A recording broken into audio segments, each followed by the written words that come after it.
এই কালাম, এদিকে আয়। জি মহাজন। বাটপার করিমদারে দেখতাছি না যে? ভাই ও তো আজকে এখনো আহে নাই। সারা তো পুরো একটা বাটপার। আর দুদিন পরে পরে কি হয়? এটা কাজে ফাঁকি দিতেছে। ভাই আমি তো কইবার পারলাম না। আচ্ছা দেখি আহে নাকি, যদি আহে ওই সময় দেখা যাবে। আচ্ছা ঠিক আছে, তুই কাজ কর। ওই শালা বাটপারে আইলে আজকে ওর সাথে আমি বোঝাপড়া করবো নি। দেখে শুনে কাম কাজ করিস। মাল জানি আবার বইটা ভালাই ডালাই নষ্ট করস না। মহাজন, এই বাটপার, তুই প্রতিদিন কাজে এত দেরি করে আসিস কেন? মহাজন, কয়েকদিন থেকে আমার জ্বর। আমি ডাক্তারের বাসায় গেছিলাম। এই যে আমারে প্রেসক্রিপশন দিছে, আমারে কয়েকদিন রেস্টে থাকবার কইছে। আপনি আমাকে ছুটি দেন। এমনিতেই প্রতিদিন কাজে ফাঁকি দেস, আজকে আবার নতুন অজুহাত নিয়ে আইসস। মহাজন, আমি মিছা কথা কইতাইছি না। এই যে দেখেন, বড় ডাক্তার প্রেসক্রিপশন করে দিছে। প্রেসক্রিপশনের খেতা মারি আমি ফাজলামি শুরু করে দিছ। হ্যাঁ, দোকানে এসে নানান অজুহাত। তুই মরে গেলেও আমি তোর ছুটি দিতে পারবো না। ওই কালামের সাথে যাওয়া কাজ কর।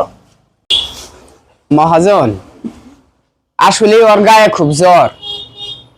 কামের জন্য তো আমি আসছি, ওর একটু ছুটি দিয়ে দেন। দেখেন না কিভাবে জ্বরে কাঁপতাইছে। বন্ধুর জন্য দরদুত লয় বর্তাইছে। হ্যাঁ, একটা কথা কোয়া যাবো না। ওর কোনো ছুটি হবো না, মরে গেলেও ছুটি হবো না। যা দুজনে যা সুন্দর করে কাজ কর। বাইরে আমরা হইলাম গরিব মানুষ। আল্লাহ আমাকে কপালে এরকম দুঃখ কষ্ট লেখেই রাখছে। কি আর করবো, নু কষ্ট হইলে একটু কাম করি।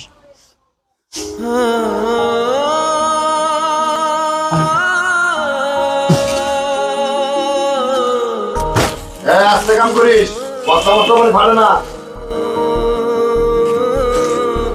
আমি কাজে ফাঁকি দেয়।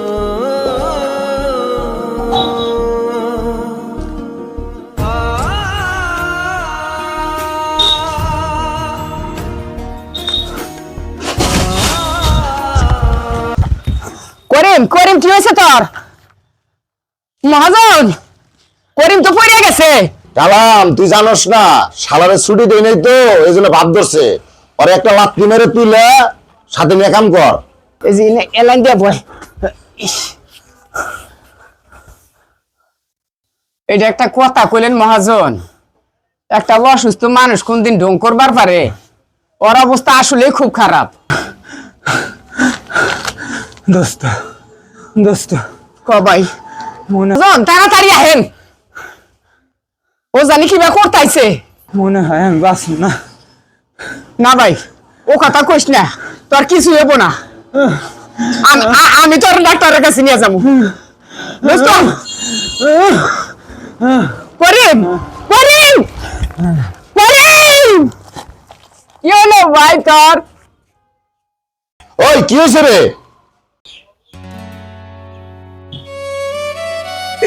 মহাজন, করিম তো মরে গেছে।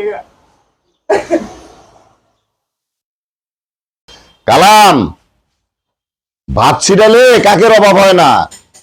এক করিম মরে গেছে, আর অনেক করিম পাওয়া যাবো। ওর ব্যবস্থা আমি করতেছি, তুই যা কাজ কর।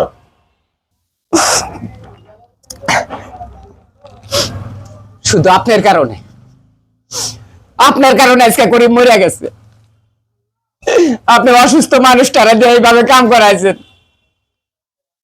ও আপনার কাছে ডাক্তারের প্রেসক্রিপশন জমা দিয়েছিল, 2 দিনের ছুটি চাইছিল, আপনি ছুটি দেন নাই।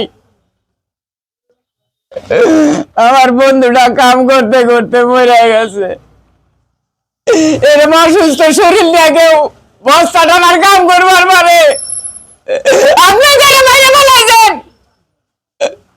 আজকে করিম মরে গেছে, কালকে জানি মরে যাবো না, তার কি গ্যারান্টি আছে? আপনি মানুষ না, আপনি মানুষ হইতে পারেন না। আপনি একটা কসাই, আপনি একটা কসাই। আপনার ভিতরে কোনো মনুষ্যত্ব নাই, আপনার ভিতরে মনুষ্যত্ব ঘুরিয়ে আছে। ঘৃণা করি আপনার এই কাজে। যে মহাজনের মনের মধ্যে বিবেক ঘুমিয়ে থাকে, যার ভিতরে মনুষ্যত্ব বলতে কোনো কিছু থাকে না, সেই মহাজনের কাজ আমি আর করব না। সেদিন ফেসবুকে দেখলাম লিজা আক্তার এক গার্মেন্টস কর্মী, আমার বোনের মতো, অসুস্থ হয়ে সুপারভাইজারের কাছে ছুটি চাইতে গেছিল, ডাক্তারি প্রেসক্রিপশনও দেখাইছিল এই করিমের মতো, তাকে সুপারভাইজার ছুটি দেয় নাই। আমার সেই গার্মেন্টস কর্মী বোনটা গার্মেন্টসে কাজ করতে করতে মারা গেছে এই করিমের মতো। এরপরেও কি আপনি বলতে চান আপনার মতো মানুষের কাজ আমি করব?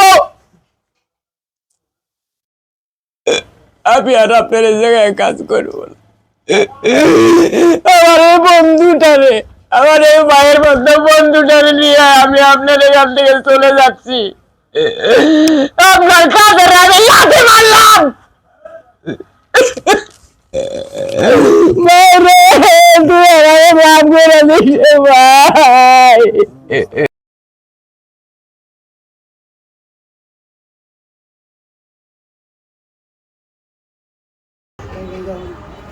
এই বাজার চুপ করে থাকুন আমরা, দরকার পড়ে গরিব রে নিয়া আমি সাংবাদিক সম্মান করবো মতো বড় লোকদের বিরুদ্ধে, আমাদের মতো গরিবের ন্যায্য অধিকার আদায় করবো।